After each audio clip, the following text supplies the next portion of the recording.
예, 고성교회 와서 우리 성도님들과 함께 신앙생활 할 수 있게 돼서 너무나도 하나님께 감사드립니다.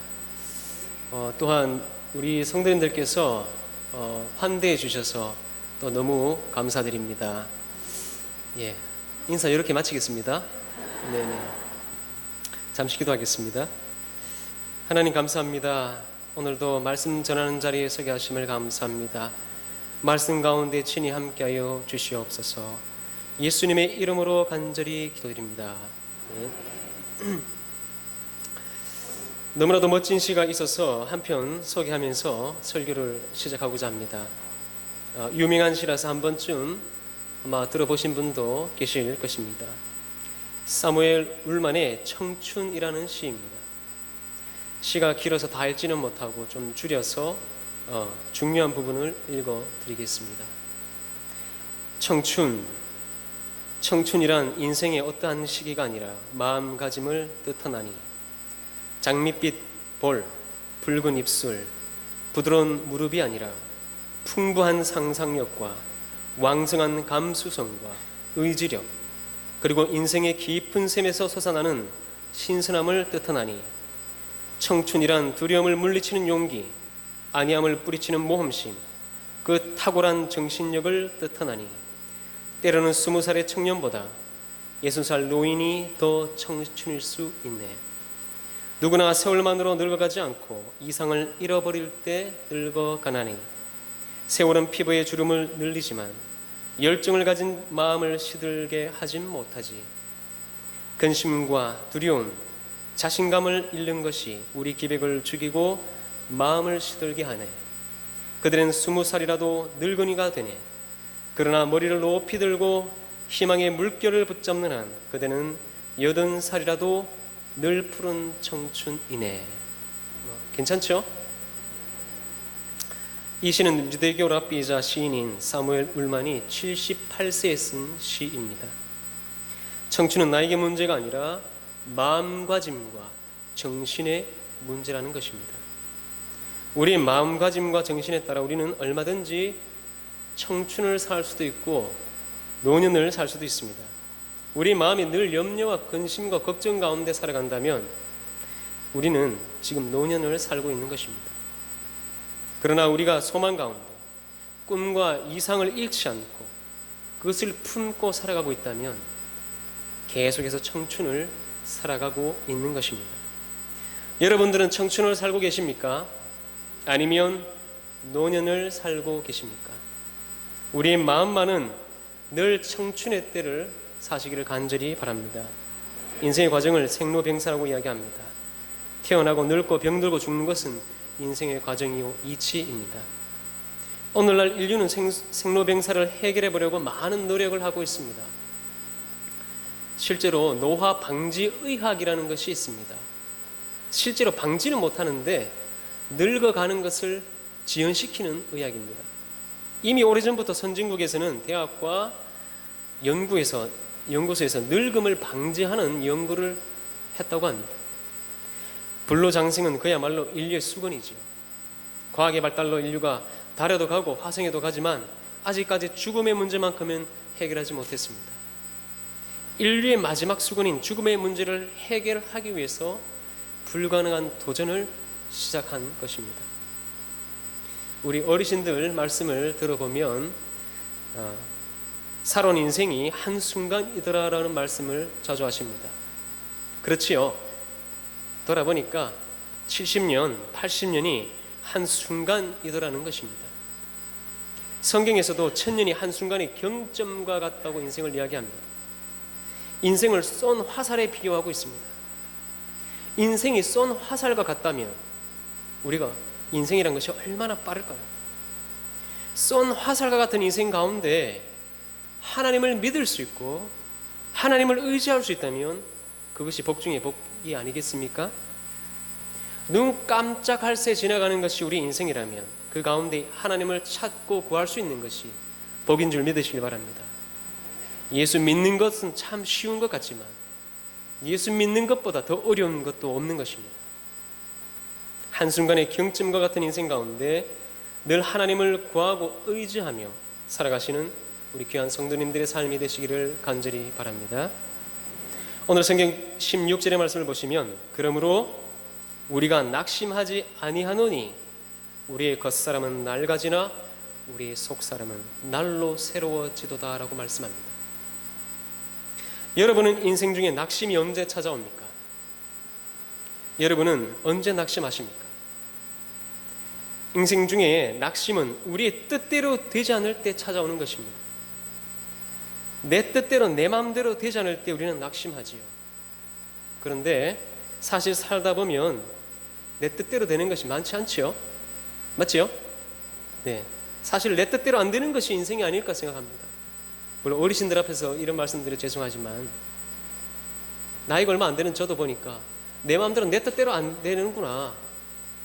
그런데 원래 인생은 내 마음대로 내 뜻대로 안 되는 거구나 라고 생각해야 마음이 편해지겠지요. 우리가 예수 믿는 이유는 살아보니 내 마음대로 내 뜻대로 안 되기 때문에 예수를 믿는 것입니다. 여담입니다만 혹여나 얼굴에 주름이 하나씩 생길 때 우리 권사님들 낙심하지 않습니까? 요즘 흰머리가 많이 40대기 전에는 저는 흰머리가 안 날 줄 알았습니다. 여러분, 흰머리 나는 것도 내 마음대로 내 뜻대로 할 수 없습니다. 맞죠? 몸이 늙고 병 들어가는 것 때문에 우리 마음에 낙심이 찾아오기도 합니다. 그러나 오늘 성경은 우리가 낙심하지 아니하노니라고 말씀합니다. 그리고 말씀하기를 우리의 겉사람은 낡아지나 우리의 속사람은 날로 새로워진다라고 말씀합니다. 겉사람만 있는 것이 아니라 우리 속사람도 있다라는 것입니다. 눈에 보이는 것만 있는 것이 아니라 눈에 보이지 않는 것도 있다라는 것입니다. 눈에 보이는 것 때문에 낙심하지 말고 눈에 보이지는 않지만 분명히 있는 그것을 바라보고 살아가라고 말씀해주고 있습니다. 겉사람은 속사람을 위해서 필요한 것이구나. 내 속사람이 더 중요하구나. 속사람이 더 새로워지기 위해서 겉사람이 필요하구나. 이렇게 생각하시기 바랍니다. 내 뜻대로 내 마음대로 되지 않는다고 낙심하지 말라는 것입니다. 우리 겉사람이 낡아져가는 것에 낙심하지 마시길 바랍니다. 단지 겉사람은 속사람이 더욱 새로워져 가기 위해서 필요한 것입니다. 마치 누에고치 안에 나비가 자라서 날아갈 때가 되면 지금까지 잊고 있던 고치를 버리는 것과 같이 우리의 겉사람도 누에고치와 같은 것이지요. 오늘 성경은 우리의 속사람은 날로 새로워진다라고 말씀하고 있습니다.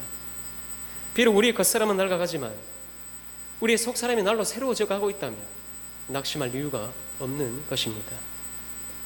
물론 잠시 낙심할 때가 있을 것입니다. 살다 보면 세상을 살다 보면 얼마든지 낙심할 만한 상황들이 생길 수 있습니다.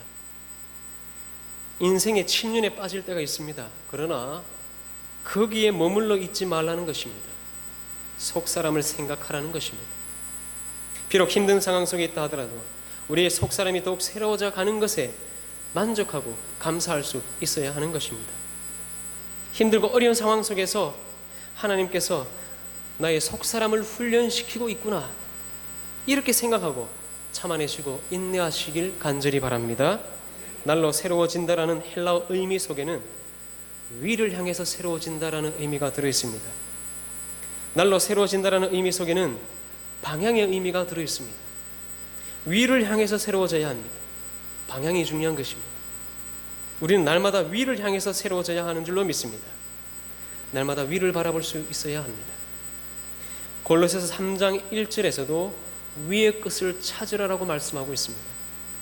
더 기도하고 말씀을 가까이 하는 가운데 우리의 속사람이 새로워지는 것에 그 애를 써야 된다는 것입니다. 속사람이 새로워져가는 기쁨 가운데 주의 복음을 전할 수 있지 않겠습니까? 우리 거성교회 성도님들은 날마다 속사람이 새로워지는 기쁨 가운데 주의 복음을 담대히 전할 수 있는 귀하고 복된 삶 되시기를 간절히 바랍니다. 17절 말씀을 보시면 우리가 잠시 받는 환난에 경한 것이 지극히 크고 영원한 영광에 중한 것을 우리에게 이루게 함이니라고 말씀합니다. 우리가 이 땅에서 받는 환난은 경한 것입니다. 가벼운 것입니다. 물론 그것이 내게는 무겁게 느껴진다 하더라도 지극히 크고 영원한 영광에 중한 것에 비하면 지금 받고 있는 그 고난은 가벼운 것이다라고 성경은 말씀해 주고 있습니다. 예수 믿는 우리들은 앞으로 누릴 영원한 영광에 중한 것을 바라보고 잠시 받는 환난을 참고 견디고 인내하는 것입니다. 거기서 좀 더 한 걸음 나아간다면 감사함으로 기쁨으로 하나님 앞에 영광을 돌리며 살아야 한다는 것입니다. 자녀들이 힘들고 어려운 중에도 잘 참고 견디어내면 부모의 마음이 뿌듯하지요. 마찬가지로 하나님 아버지는 그의 자녀들이 환난 중에도 묵묵히 이겨내고 견뎌내는 모습을 보신다면 흐뭇하게 미소 지으실 줄 믿습니다.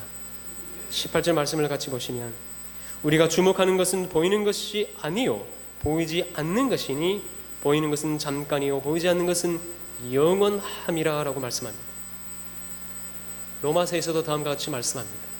8장 24절과 25절을 보시면 우리가 소망으로 구원을 얻었으니 보이는 소망이 소망이 아니니 보는 것을 누가 바라리요 만일 우리가 보지 못하는 것을 바라면 참음으로 기다릴지니라 라고 말씀합니다.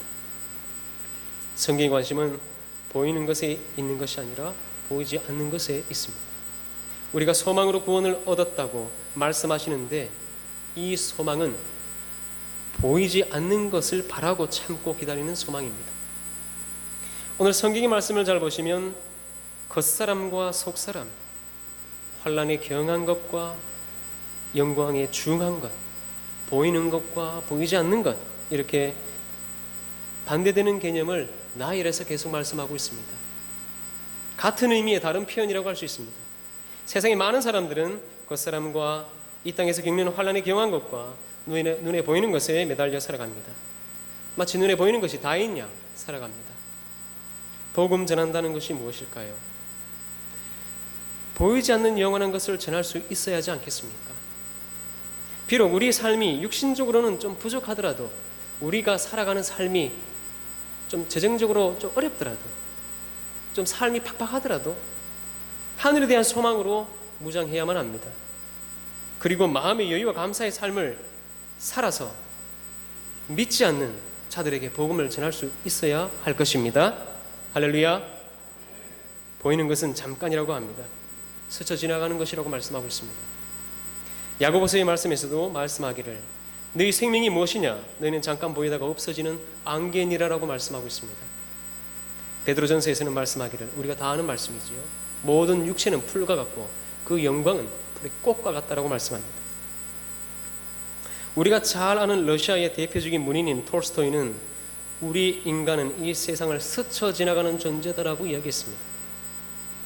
시편 62편 9절의 말씀을 보시면 아 슬프도다 사람은 입김이며 인생도 속임수이니 저울에 달면 그들은 입김보다 가벼우리로다 라고 말씀합니다. 우리 인생을 입김에 비유하고 있습니다. 부는 입김과 같은 게 인생이다라고 말씀합니다. 우리 겉사람은 잠깐이라는 것입니다. 반면에 오늘 성경은 보이지 않는 것은 영원하다라고 말씀하고 있습니다. 베드로전서 1장 25절에서는 오직 주의 말씀은 세세토록 있도다라고 말씀합니다. 이 하나님의 말씀과 진리는 영원한 것입니다. 하나님의 나라는 영원한 것입니다. 오늘 성경은 우리가 주목해야 하는 것은 바로 보이지 않지만 영원한 것, 이것을 주목해야 된다라고 말씀하고 있습니다. 보이지 않지만 영원한 세상이 있으니 내 마음대로 내 뜻대로 되지 않는다고 낙심하며 살지 마시기를 간절히 바랍니다. 스쳐 지나가는 이 세상의 마음을 빼앗기지 말고 영원한 하나님의 나라를 위해서 살아갈 수 있기를 간절히 바랍니다. 마지막으로 5장 1절 한번 같이 읽어보겠습니다. 시작. 만일 땅에 있는 우리의 장막집이 무너지면 하나님께서 지으신 집 곧 손으로 지은 것이 아니요 하늘에 있는 영원한 집이 우리에게 있는 줄 아느니라. 아멘. 땅에 있는 우리 장막집이라는 것은 먼저 우리의 육신의 장막, 육신을 의미하는 것이겠죠. 보이는 우리 육신이 무너져도 보이지 않지만 하늘에 있는 영원한 집이 우리에게 있는 것입니다. 육신의 것 때문에, 땅의 것 때문에, 세상 것 때문에 낙심하지 말라는 것입니다. 왜냐하면 하늘에 있는 영원한 집이 우리에게 있기 때문입니다. 오늘 말씀은 낙심할 수밖에 없는 우리 인생에게 생로병사의 과정 가운데 낙심하며 살아갈 수밖에 없는 우리 인생에게 소망을 주고 용기를 주는 말씀입니다. 비록 땅의 것이 내 마음대로 내 뜻대로 안 된다 하더라도 우리가 낙심하지 아니하는 것은 우리에게 영원한 집이 있기 때문입니다. 또한 우리의 속사람이 날로 새로워져 가기 때문입니다. 하늘의 것을 바라보고 소망 중에 살 수 있기를 간절히 바랍니다. 이런 소망을, 영원한 소망을 또한 길 잃고 방황하는 영혼들에게 잘 전해줄 수 있는 우리 거성교회 모든 성도님들 되시기를 간절히 바랍니다. 기도하겠습니다. 하나님 감사드립니다. 오늘 특별히 말씀을 통해서 우리의 속살임 날로 새로워져 가는 것에 소망을 가지게 하시니 감사드립니다. 이 소망 중에 거하게 도와주시고 이 소망 때문에 이 땅에서 낙심하지 않게 하옵소서. 또한 하늘의 영원한 그 소망을 바라보고 이 소망 중에 거하며 감사하며 기쁨으로 살게 도와주시고 또한 이 소망을 믿지 않고 아직도 이 세상에 헤매며 방황하는 영혼들에게 잘 전할 수 있는 우리 모든 거성교회 성도님들 될 수 있도록 은혜 베풀어 주시옵소서. 감사드리옵고 귀하신 예수님의 이름으로 간절히 기도드리옵나이다. 아멘.